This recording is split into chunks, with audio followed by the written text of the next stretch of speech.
ile kitu tu kwanza inafanya tu nisikie tu ni kama tu niko tu peke yangu, ni kuwaona hapa na nikaambia tu Mungu, hii roho juu mimi si kusoma asifanye tu ya damu hawa watoto.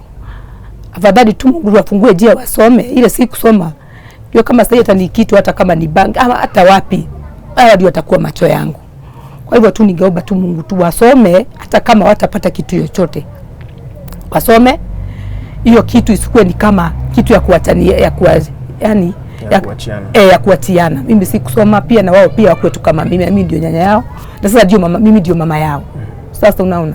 Kama ngoja kwanza, wewe ndio nyanya yao ndio mama yao. Mimi ndio nyanya yao, mimi ndio mama yao, jua hata pale mwingine. Na wewe ulilelewa na nyanya yako? Mimi ndio nyanya yangu. Akaniacha nikiwa na miaka 9.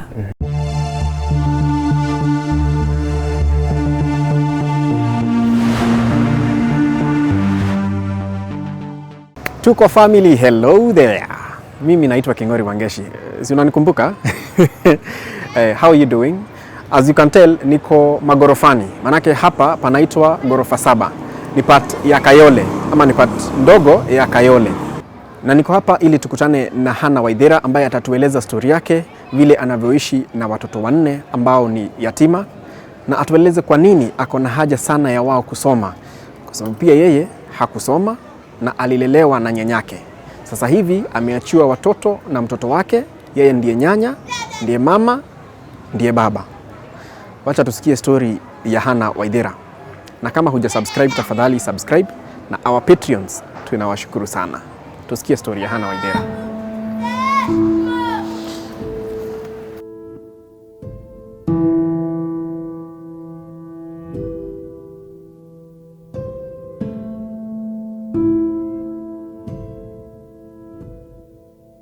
Mtazamaji, jina yangu kamili mimi naitwa Hannah Waithera Irungu. Hapa ni Kayole. Mimi ni hasura uanga, nauza kiberiti nachanganya na kasabuni, na umekuja kunitembelea kwa sababu niko na mshiba, na nilitupa mtoto wangu aliaga mwezi umeisha na akaniachia watoto. Tuanze tu mwanzo. Kwenu ni wapi? Ulikuwa aje? Maisha ya hapo awali yako? Kwetu ni Nyahururu. Nilizaliwa nikajipata mahali pale, na nikajipata mimi sina wazazi, sikuwa na baba wala mama, sikuwapata.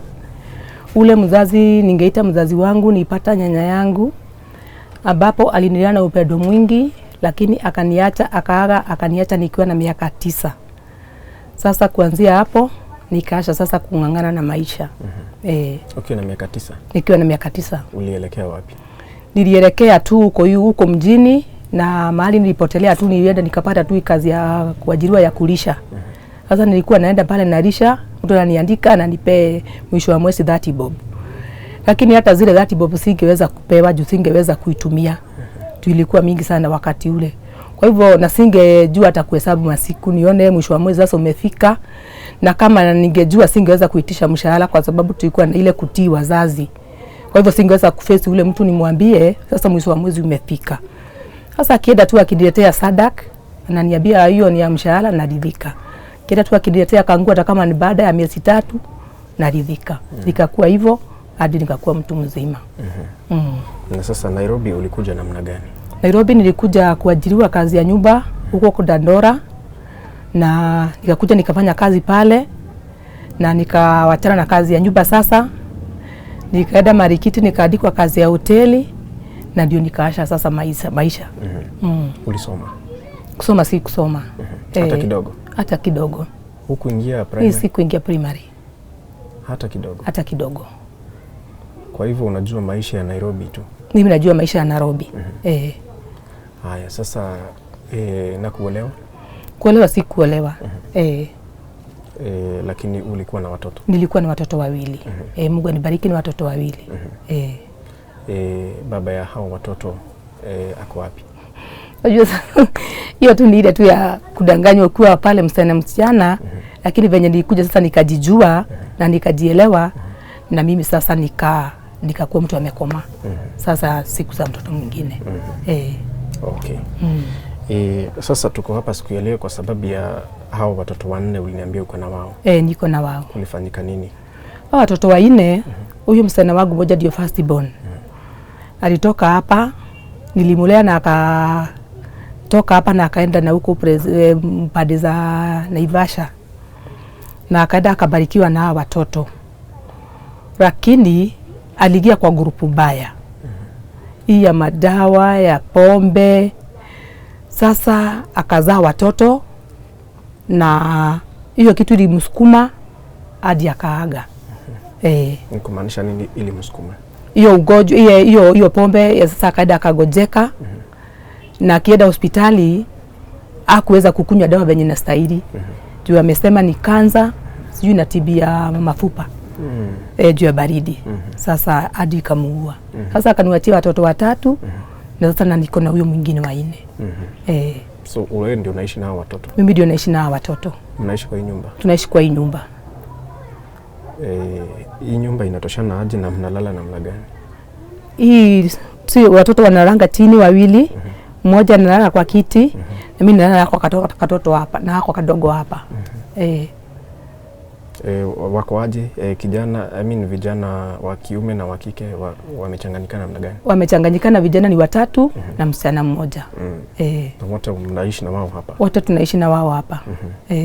Wakati tulikuwa tunaongea kwa simu, uliniambia wakati mwingine mnalala bila chakula.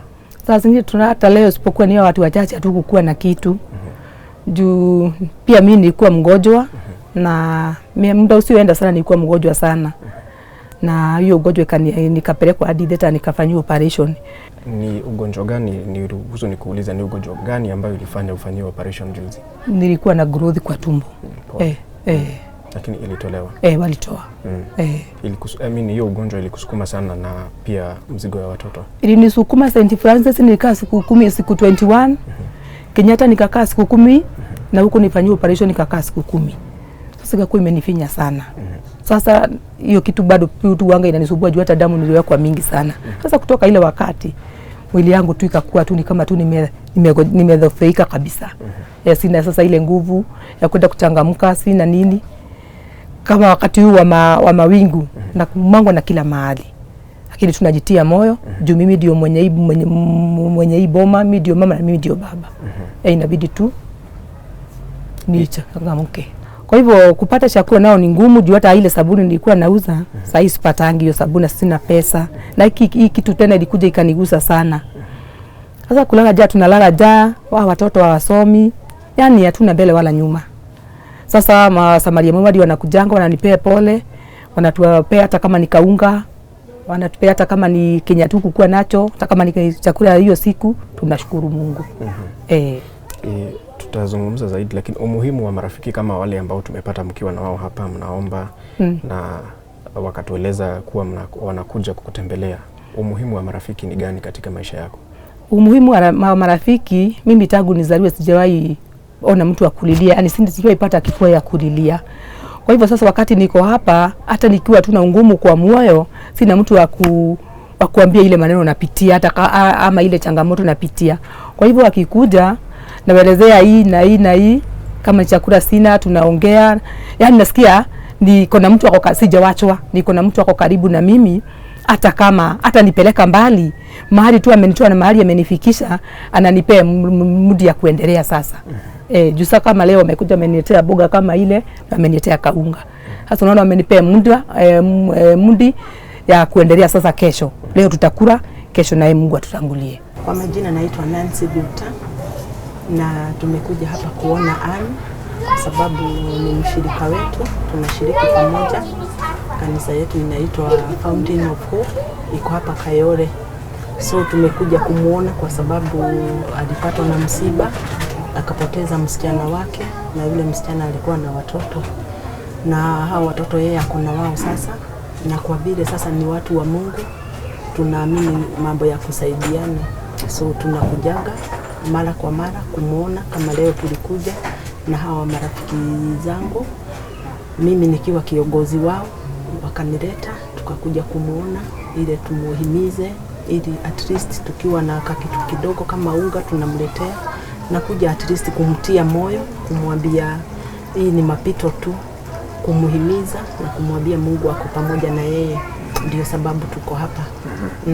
Kwa hivyo mnaona kuja kwenu ama kumtembelea kwenu mnamsaidia kuendelea na maisha vizuri kutokana na msiba na pia watoto ambao waliachiwa. Tunaona inamsaidia kwa sababu huyu mama akiwa yeye ni mjane pia, sasa amepata mzigo mwingine ya watoto wa mtoto wake. Tunaona si vizuri kumwacha kwa sababu hii dunia huwezi kaa peke yako. Sasa tunakuja ili tumuonyeshe ya kwamba umoja ni nguvu. Tunamtembelea, tunakaa, tunaongea, at least anatoa ile huzuni, asione kama ako peke yake. Ndio tumtie nguvu sasa, at least aweze kuendelea na hii safari.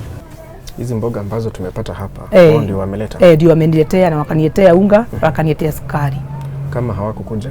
Kama wangekuja tulikuwa na kitu. Tulikunywa uji asubuhi, kabia sasa watoto tuchote maji. Asubuhi. Na jana mlikula nini? Tena tulikuwa mchele. Tulikuwa tumepata kamchele, ikanua mbosho, tukakaranga sasa tukakula.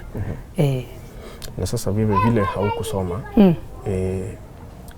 Unasikia namna gani ambapo hawaendi shule? Ile kitu tu kwanza inafanya tu nisikie tu ni kama tu niko tu peke yangu, ni kuwaona hapa na nikabia tu Mungu hii roho juu mimi sikusoma asifanye tu ya damu hawa watoto. Afadhali tu Mungu afungue njia wasome, ile sikusoma ndio kama sasa hata ni kitu, hata kama ni bank ama hata wapi, hawa ndio atakuwa macho yangu. Kwa hivyo tu ningeomba tu Mungu tu wasome, hata kama watapata kitu chochote wasome. Hiyo kitu isikuwe ni kama kitu ya kuachania ya kuachiana. Mimi sikusoma pia, na wao pia wakwetu kama mimi ndio nyanya yao, na sasa ndio mimi ndio mama yao. Sasa unaona kama ngoja kwanza, wewe ndio nyanya yao ndio mama yao? Mimi ndio nyanya yao, mimi ndio mama yao, jua hata pale mwingine. Na wewe ulilelewa na nyanya yako? Mimi ndio nyanya yangu, akaniacha nikiwa na miaka 9. Ndio maana unataka wasome ndio uende uweze kukata hiyo. Tuende kukata hii kamba. Ndio itafanyika itafanyika. Tuko family ni watu wako na roho ya kusaidia na kuku-encourage na I am sure watoto wataenda shule. Asante. Hawajaingia shule? Okay, hawa watoto wote huyu ako na miaka 12 na huyu mwingine ako na miaka 8, wote walikuwa 1. Na kama huyo kijana hiyo wanasema ni ako na miaka 3 nje. Tufanye mama yao alianza kukunywa ile pombe, alitishwa birth certificate. Sasa hakuwa na kitambulisho na kwa hivyo akakuwa na birth certificate. Sasa akafukuzwa. Kasichana, kuna mwalimu alisema ile sadaka yake atatoa fungu la 10, atatoa kusomesha huyo msichana. Pia naye akafika mahali akiwa tu hiyo class 1 ana birth certificate. Pia ikakuwa tu sasa imezidikana. Kengine kadogo akaja ingia shule. Kengine nako mimi waga nang'ang'ana nako, nako kako tu. Okay. Na umetuambia umetoka Nyahururu? Mimi nimetoka Nyahururu. Hakuna option ya kurudi huko kama maisha hapa mjini imekuwa ngumu? Sasa kama huyu mtoto wangu nilizika makaburini. Kwa nini? Tujue sasa tuseme mimi sisi hatuna shamba. Kwa hivyo mimi nilienda huko nikajitetea kwa mocha juu singeweza ile bill. Nikaenda huko kwa shoshi wakanipea mwili. Wenye walinipea mwili nikashikana na watu wachache. Wakanunulia jeneza. Hatukupeleka mwili na hash. Tukatafuta Nissan iko na carrier. Tukaweka mwili juu. Kabla tununue 500. Jeneza 500. Haya 1500. Tukazika. Wacha tuseme sina shamba. Kwangu mimi sina shamba. Juu ile ilikuwa ya nyanya. Unaona? Sasa unaona siwezi nikasema pale nitaenda kugawa. Na wenye kunigawia pia wako. Unajua hapa maisha hapa Nairobi peke yake? Sasa mimi najua maisha ni mahali naenda na kopoa nyumba, hapo ndio inaita nyumbani, na inajifunza kukaa na wale nimepata pale, na hao ndio watu wetu na ninawaheshimu tu kama watu wangu sasa. Hii nyumba mnalipa pesa ngapi? Hii nyumba tunalipa 25. 2500 per month. Na normally kwa unatoa wapi hiyo rent? Mimi naenda kuuza hiyo kiberiti. Nikiuza hiyo kiberiti na kusanya sasa naweka ka 50 ni kuna siku naweka 100, kuna siku naweka 80 hivyo na changa niko na kamkebe hapa. Mwisho wa mwezi ikifika tutakuwa na napelekea mwenyewe. Na Dandora ulikuwa unafanya kazi gani? Dandora ile kazi nimefanya miaka mingi, nilikuwa nimefanya huko Mukuru, hiyo ile kazi ya kuchokora. Huko kuna mwago wa takataka. Huko ndio nimekaa, nimeishi sasa ile miaka mingi, naweza kusema nimefanya kazi. Nikilea watoto. Unamaanisha nini hiyo kuchokora? Hiyo kuchokora, ukiingia pale unapata sasa takataka zimemwagwa. Wewe mwenyewe unachukua jukumu, unaenda pale kwa takataka. Kuna zile ufai kuguza na kuna zile sasa tunarokota, sasa tunapima, bado tu tunapima tu huko. Kama mafupa, plastiki, unapata kachuma, unapata hizi makarton, vitu kama hizo. Unakusanya, unapima jioni. Kwa hivyo before hii ugonjwa ikupata na before msichana wako apas, maisha ilikuwa sawa kwako? Maisha ilikuwa sawa juu sasa nikiingia tu pale sikuwa nakosa miangu bili 150, na pale natoka na makaa, pengine natoka na viazi, napata tu vitu za kukula huko ndani. Kwa hivyo hizi mia yangu ama hii 200 nimepata, nitaweza kusave kitu, na ndio nikaweza kusomesha watoto. Okay. So kwa wale ambao wanatazama, ni usaidizi gani ambao ungewaomba? Mimi ningewaomba wale wananiona, wale wananiangalia na wale wananisikiliza. Tu kitu ya kwanza ningependa tu watoto waende shule. Wakienda tu shule, nitasikia tu nimefika mahali tu Mungu anataka tu nifike. Waniondokee kwa nyumba, tu pia watu wache kula tu kama kama tu niko hwere. Wanitoke tu kwa nyumba, waende shule. Hiyo tu ndio ombi yangu ya kwanza. Na kuna wale ambao wangetaka aidha wakuje wakutembelee, kama wale wamekuletea unga na mboga. Ungetueleza vizuri hapa ni wapi ambapo unaishi? Hapa ni Kayole, kunaitwa Kayole. Hii barabara ni ya kutoka kwa Dio kwenda Nyando. Lakini hapa sana panajulikana Ghorofa 7. Ghorofa 7 iko hapa mbele. Kwa hivyo hii area inaitwa ya Ghorofa 7. Na hii nyumba naona ni ya mabati. Hii nyumba ni ya mabati. Na ndio mimi nimeishi. Umeishi hapa miaka ngapi?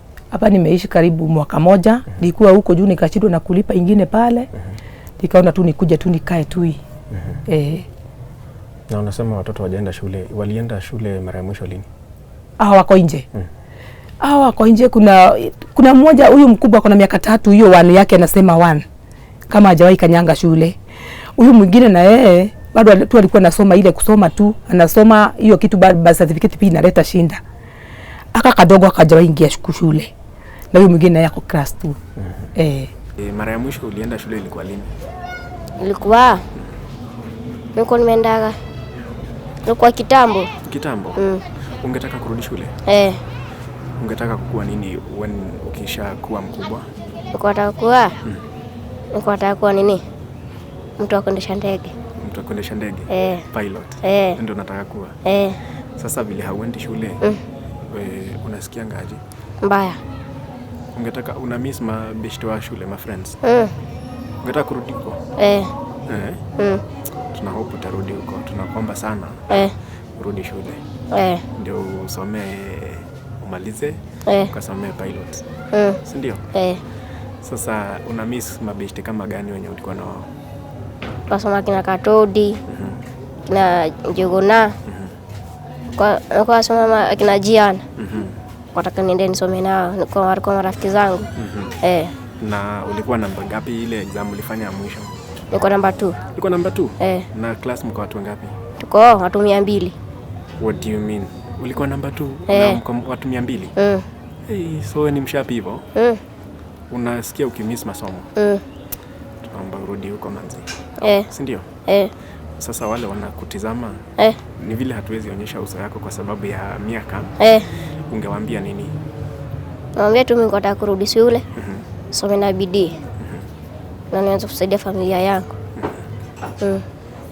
Wakati tulikuwa tunaongea na Shosh, ametuambia kuna wakati mnakuanga hamna food ya kukula usiku. Nini sana sana huwa mnakula nini? Watu wanakula ugali. Ugali na sukuma. Hizo vitu lakini ilikuwa nanumiza juu nilikuwa mgonjwa. Pia tu. Pole. Na kuna siku kweli mnakosa chakula? Sasa tunakosa na sasa tunapata. Tunashukuru Mungu. Sawa manzi. Tuna hope story ita change. Next time tukikuja tukupata ukishaingia shule, umerudi kusoma na maisha ikuwe better manzi, si ndio? Safi Nipe nguvu, si ndio? Na manguo zako za watoto huwa zinatoka wapi? Manguo kama saa hii nimeletewa hizi nguo, nimetoa na wao mama. Huyu mama anauzanga nguo Gikomba. Yeye ndio amewaletea sasa hii, hata ukiruka inanukia mtumba, imenukia tu. Ndio amewaletea. Sasa ule msamaria mwema akiona nini, akipata manguo anawaletea. Ndio wamekuletea hizi? Ndio wameniletea hizi, hata hazijafuliwa, hata hazijawagawia. Unasikia namna gani sasa? Nimesikia vizuri, nikasema Mungu awabariki. Sasa wamechanga, wamewaletea nguo. Sasa mimi yangu kama sina nini, mimi naenda tu nikipata tu ya mbao navaa, mimi sina shida. Lakini sana sana unataka kukata ile kamba ya kwamba ati tutasoma. Mimi si kusoma tena, hiyo roho pia nataka kupata watoto wakue sasa pia wao watasoma. Hii sasa dingeomba tu katike na katike katika jina la Yesu. Ndio kama roho sasa imeanza kuniandama. Amen. Na uko na miaka mingapi wewe? Mimi niko na miaka 39 naelekea 40. Na huyo msichana wako ambaye alipasa alikuwa na miaka ngapi? Alikuwa na miaka 29. Okay. Mtu akitaka kuwasiliana na wewe, ungewapatia namba ya simu? Namba yangu ya simu ni 0705 720 675. Irudie. Namba yangu ya simu ni 0705 720 675. Itatoa jina la gani? Hana Waithera Irungu. Asante sana. Karibu. Tuko family. Hiyo ndio story ya maisha ya Hana Waithera. Anasema angetaka kukata huo mkondo wa kwamba yeye hakusoma na alilelewa na nyanyake.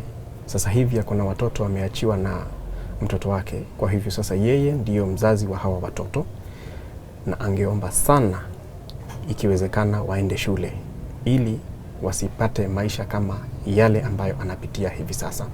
Na kama uko hapo unaweza msaidia wale hawa watoto wapate birth certificates. Mkiwasiliana na yeye unaweza kumsaidia sana ndio waendelee na masomo. Na vile vile wale ambao pia wangeweza kumletea vyakula, mavazi yanahitajika. Jina langu ni King'ori, natumai tutamsaidia Hana. King'ori ni jina langu. Hii ni episode ya My Story. Hadi wakati mwingine tuonane, na pia tunawashukuru Patreons wetu ambao watakuja kwa hii board inaenda kukamilisha hii video ama hii program. Bye bye.